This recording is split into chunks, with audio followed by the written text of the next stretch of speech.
ဘောလုံးချစ်ပရိသတ်များအားလုံးမင်္ဂလာပါခင်ဗျာဒီနေ့မနက်အစောပိုင်းမှာရှင်ပြန်ကစားခဲ့တဲ့ကမ္ဘာဖလားအုပ်စု J ရဲ့ပွဲစဉ်တစ်ပွဲဖြစ်တဲ့အာဂျင်တီးနားနဲ့အယ်ဂျီရီးယားတို့ရဲ့ပွဲပြီးသုံးသက်ချက်ကိုတင်ဆက်ပေးသွားမှာပါ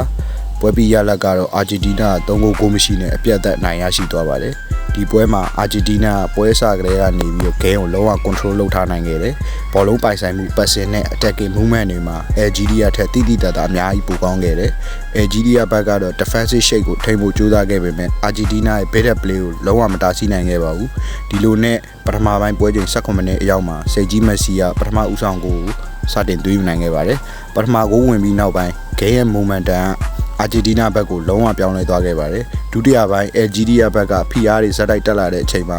နောက်တန်းမှာနေရာလွတ်တွေကျန်ခဲ့တယ်အဲ့နေရာလွတ်တွေကိုအာဂျင်တီးနားအပြည့်အဝအသုံးချပြီးတော့ဂိုးတွေရရှိအောင်ဆွဲဆောင်နိုင်ခဲ့တယ်ဒါကြောင့်ဒုတိယဂိုးနဲ့တတိယဂိုးတွေကိုစိတ်ကြီးမက်ဆီကပဲဇက်တိုက်သွင်းယူနိုင်ခဲ့တာပါ